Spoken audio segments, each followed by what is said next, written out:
ओम शांति।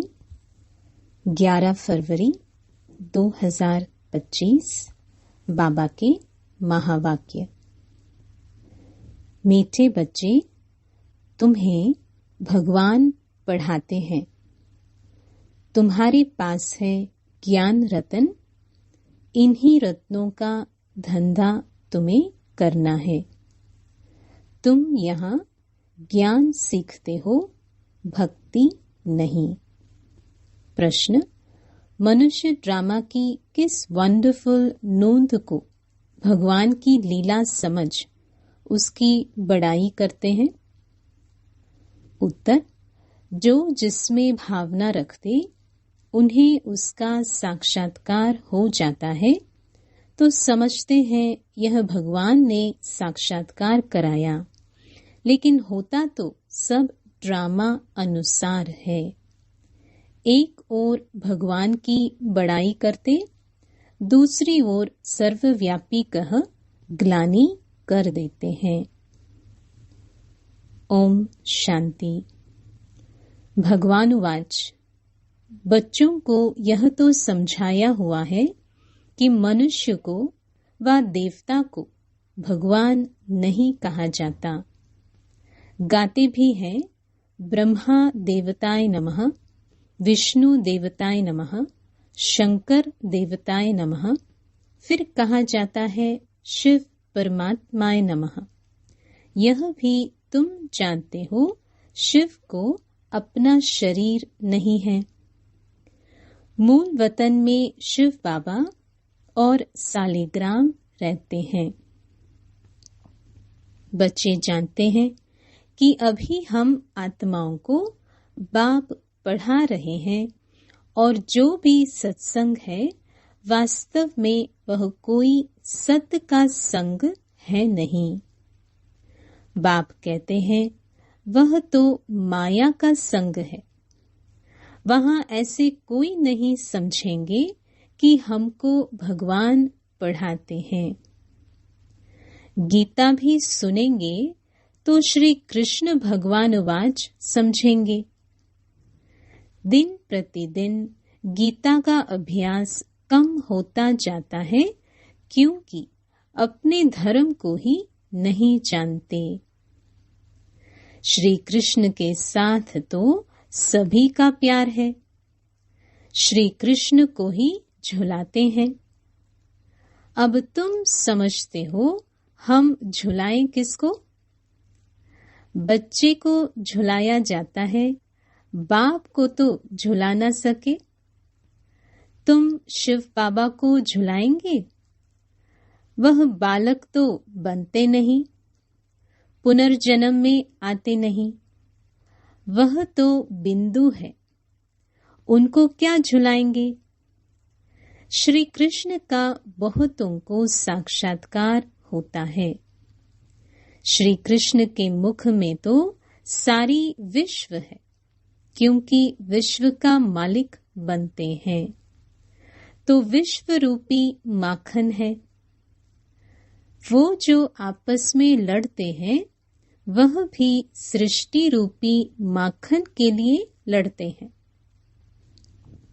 समझते हैं हम जीत पाले। श्री कृष्ण के मुख में माखन का गोला दिखाते हैं। यह भी अनेक प्रकार के साक्षात्कार होते हैं, परंतु अर्थ कुछ भी नहीं समझते हैं। यहाँ तुमको साक्षात्कार का अर्थ समझाया जाता है। मनुष्य समझते हैं हमको भगवान साक्षात्कार कराते हैं। यह भी बाप समझाते हैं। जिसको याद करते हैं, समझो कोई श्री कृष्ण की नौधा भक्ति करते हैं तो अल्प काल के लिए उनकी मनोकामना पूरी होती है। यह भी ड्रामा में नोंद है। ऐसे नहीं कहेंगे कि भगवान ने साक्षात्कार कराया। जो जिस भावना से जिसकी पूजा करते हैं उनको वह साक्षात्कार होता है। यह ड्रामा में नोंद है। यह तो भगवान की बड़ाई की है कि वह साक्षात्कार कराते हैं। एक तरफ इतनी बड़ाई भी करते, दूसरी तरफ फिर कह देते पत्थर ठिक्कर में भगवान है। कितनी अंधश्रद्धा की भक्ति करते हैं। समझते हैं बस श्री कृष्ण का साक्षात्कार हुआ, श्री कृष्णपुरी में हम जरूर जाएंगे। परंतु श्री कृष्णपुरी आए कहाँ से? यह सब राज बाप तुम बच्चों को अब समझाते हैं। श्री कृष्णपुरी की स्थापना हो रही है। यह है कंसपुरी। कंस, अकासुर, बकासुर, कुंभकर्ण, रावण, यह सब असुरों के नाम हैं। शास्त्रों में क्या क्या बैठ लिखा है। यह भी समझाना है कि गुरु दो प्रकार के हैं। एक है भक्ति मार्ग के गुरु, वह भक्ति ही सिखलाते हैं।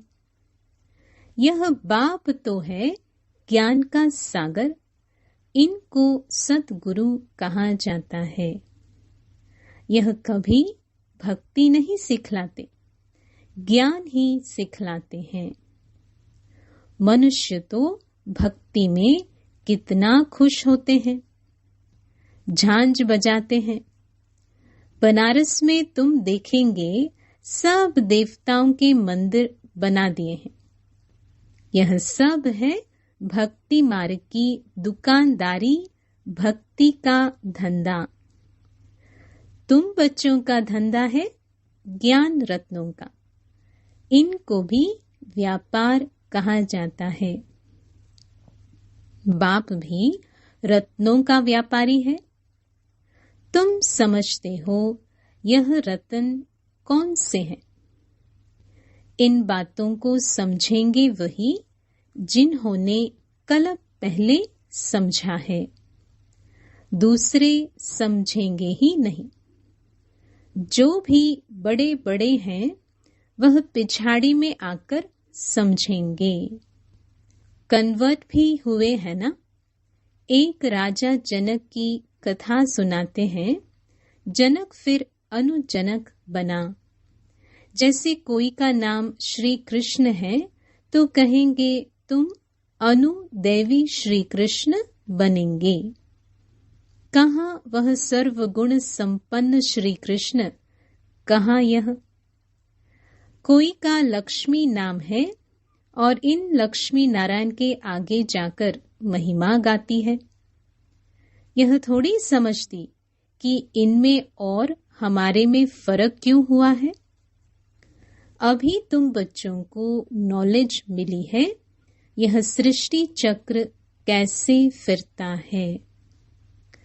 तुम ही 84 जन्म लेंगे। यह चक्र अनेक बार फिरता आया है, कभी बंद नहीं हो सकता।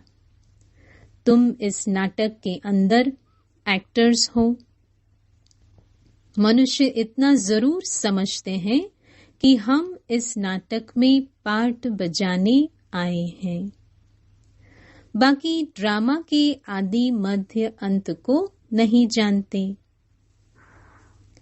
तुम बच्चे जानते हो हम आत्माओं के रहने का स्थान परे ते परे है। वहां सूर्य चांद की भी रोशनी नहीं है।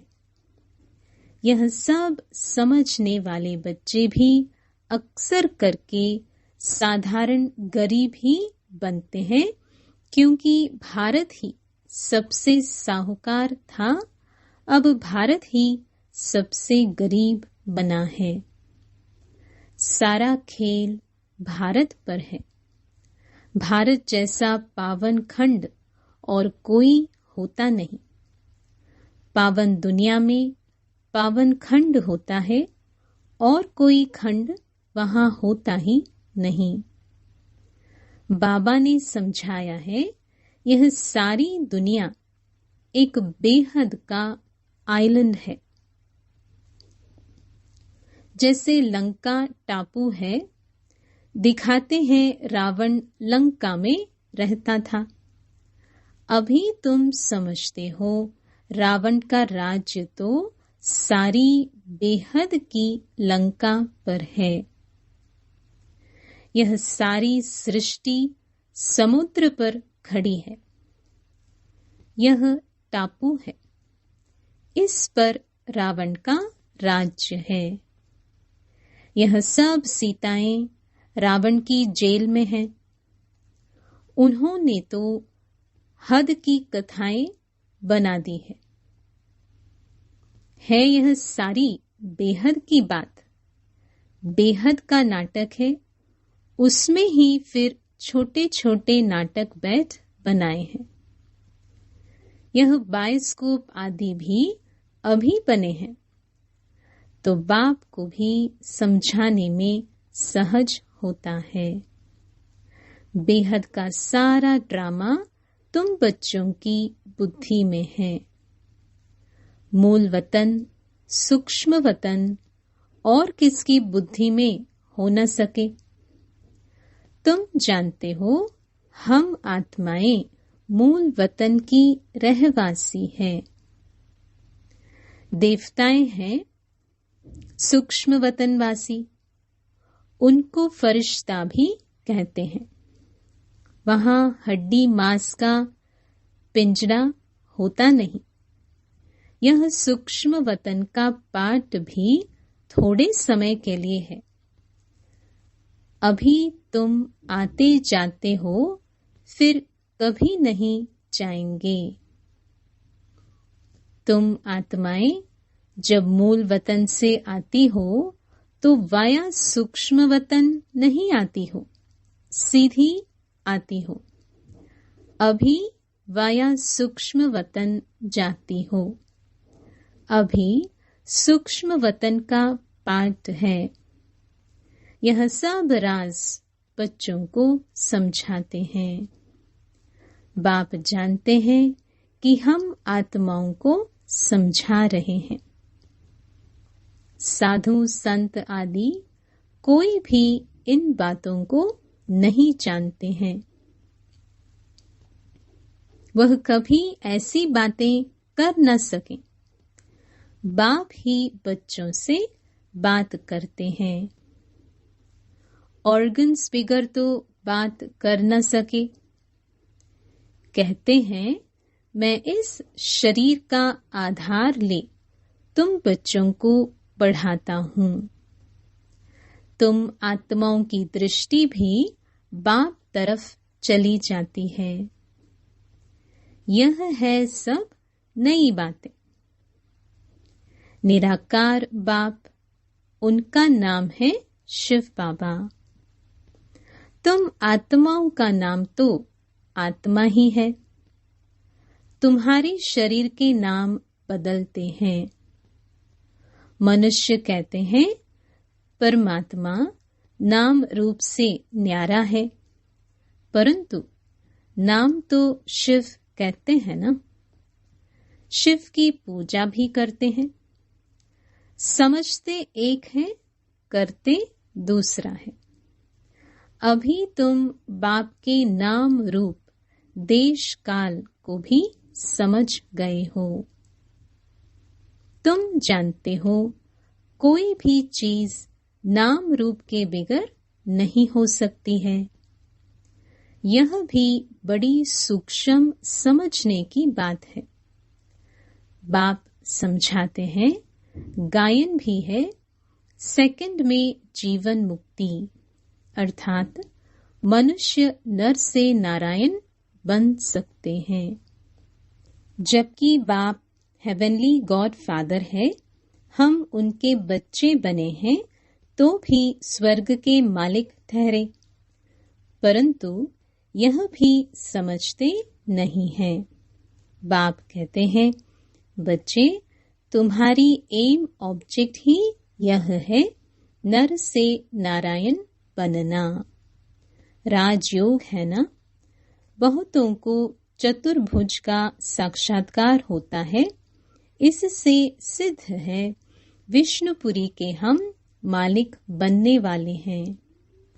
तुमको मालूम है स्वर्ग में भी लक्ष्मी नारायण के तख्त के पिछाड़ी विष्णु का चित्र रखते हैं, अर्थात विष्णुपुरी में इन्हों का राज्य है।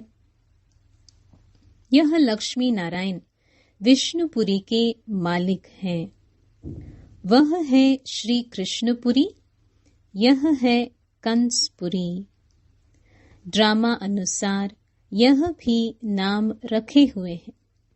बाप समझाते हैं मेरा रूप बहुत सूक्ष्म है, कोई भी जान नहीं सकते।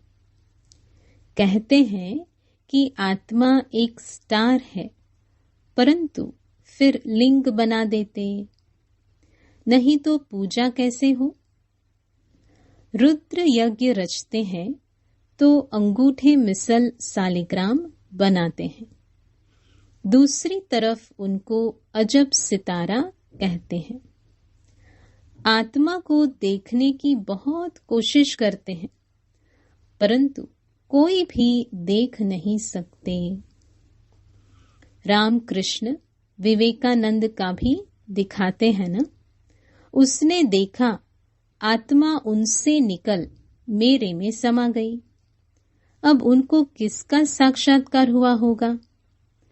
आत्मा और परमात्मा का रूप तो एक ही है। बिंदी देखा, समझते कुछ नहीं। आत्मा का साक्षात्कार तो कोई चाहते नहीं।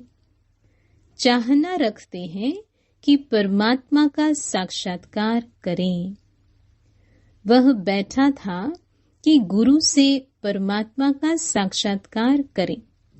बस कह दिया, ज्योति थी वह मेरे में समा गई।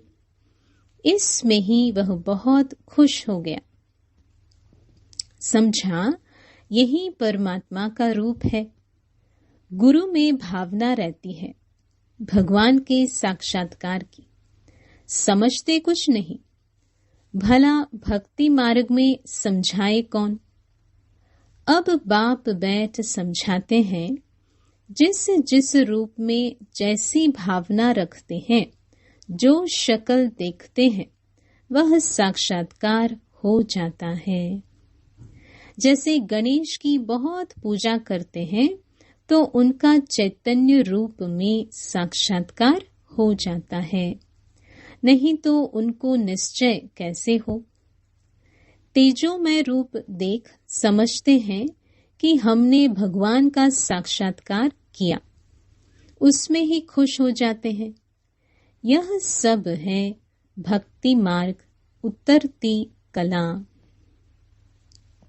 पहला जन्म अच्छा होता है, फिर कमती होते होते अंत आ जाता है। बच्चे ही इन बातों को समझते हैं जिनको कल पहले ज्ञान समझाया है, उनको ही अब समझा रहे हैं। कल पहले वाले ही आएंगे, बाकी औरों का तो धर्म ही अलग है। बाप समझाते हैं एक एक चित्र में भगवान वाच लिख दो। बड़ा युक्ति से समझाना होता है। भगवान वाच है ना, यादव, कौरव और पांडव क्या करत भय, उसका यह चित्र है। पूछो, तुम बताओ अपने बाप को जानते हो? नहीं जानते हो तो गोया बाप से प्रीत नहीं है ना, तो विपरीत बुद्धि ठहरे। बाप से प्रीत नहीं तो विनाश हो जाएंगे। प्रीत बुद्धि विजयंती सत्यमेव जयते, इनका अर्थ भी ठीक है। बाप की याद ही नहीं तो विजय पा नहीं सकते। अभी तुम सिद्ध कर बतलाते हो। गीता शिव भगवान ने सुनाई है, उसने ही राजयोग सिखाया ब्रह्मा द्वारा। यह तो श्री कृष्ण भगवान की गीता समझकर कसम उठाते हैं। उनसे पूछना चाहिए, श्री कृष्ण को हाजिर नाजिर जानना चाहिए व भगवान को। कहते हैं ईश्वर को हाजिर नाजिर जान सच बोलो। रोला हो गया ना, तो कसम भी झूठा हो जाता। सर्विस करने वाले बच्चों को गुप्त नशा रहना चाहिए। नशे से समझाएंगे तो सफलता होगी। तुम्हारी यह पढ़ाई भी गुप्त है, पढ़ाने वाला भी गुप्त है। तुम जानते हो हम नई दुनिया में जाकर यह बनेंगे। नई दुनिया स्थापन होती है महाभारत लड़ाई के बाद। बच्चों को अब नॉलेज मिली है, वह भी नंबरवार धारण करते हैं। योग में भी नंबरवार रहते हैं। यह भी जांच रखनी चाहिए हम कितना याद में रहते हैं। बाप कहते हैं यह अभी तुम्हारा पुरुषार्थ भविष्य 21 जन्मों के लिए हो जाएगा। अभी फेल हुए तो कल्प कल्पांतर फेल होते रहेंगे, ऊंच पद नहीं पा सकेंगे। पुरुषार्थ करना चाहिए ऊंच पद पाने का। ऐसे भी कई सेंटर्स पर आते हैं जो विकार में जाते रहते हैं और फिर सेंटर्स पर आते रहते हैं। समझते हैं ईश्वर तो सब देखता है, जानता है। अब बाप को क्या पड़ी है जो यह बैठ देखेगा। तुम झूठ बोलेंगे, विकर्म करेंगे तो अपना ही नुकसान करेंगे। यह तो तुम ही समझते हो। काला मुंह करता हूं तो ऊंच पद पा नहीं सकूंगा। सो बाप ने जाना तो भी बात तो एक ही हुई। उनको क्या दरकार पड़ी है। अपनी दिल खानी चाहिए, मैं ऐसा कर्म करने से दुर्गति को पाऊंगा। बाबा क्यों बतावे? हाँ, ड्रामा में है तो बतलाते भी हैं। बाबा से छिपाना गोया अपनी सत्यानाश करना है। पावन बनने के लिए बाप को याद करना है। तुमको यही फुरना रहना चाहिए कि हम अच्छी रीति पढ़कर ऊंच पद पावें। कोई मरा व जिया, उनका फुरना नहीं। फुरना फिकर रखना है कि बाप से वर्षा कैसे लेवें। तो किसको भी थोड़े में समझाना है। अच्छा, मीठे मीठे सिक्की लधे बच्चों प्रति मात पिता बाप दादा का याद प्यार और गुड मॉर्निंग। रूहानी बाप की रूहानी बच्चों को नमस्ते। धारणा के लिए मुख्य सार। पहला, गुप्त नशे में रहकर सर्विस करनी है। ऐसा कोई कर्म नहीं करना है जो दिल खाती रहे। अपनी जांच करनी है कि हम कितना याद में रहते हैं।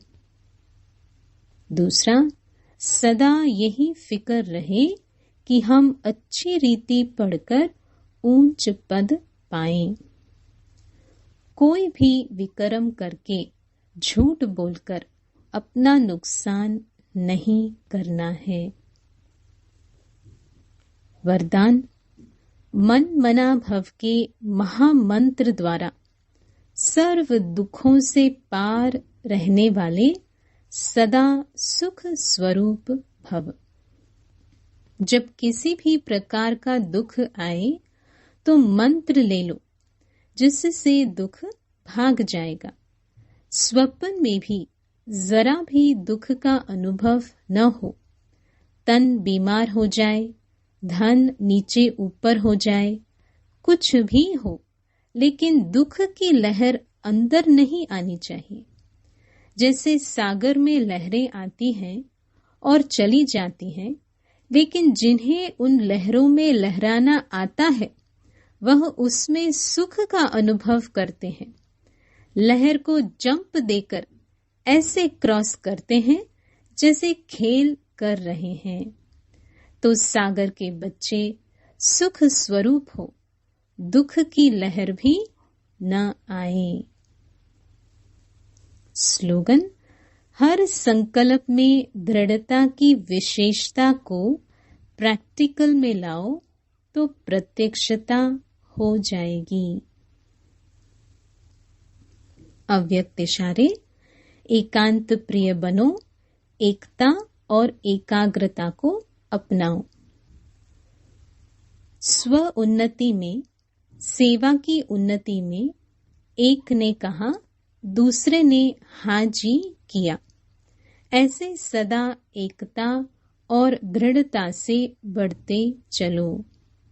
जैसे दादियों की एकता और दृढ़ता का संगठन पक्का है, ऐसे आदि सेवा के रत्नों का संगठन पक्का हो, इसकी बहुत बहुत आवश्यकता है। ओम शांति।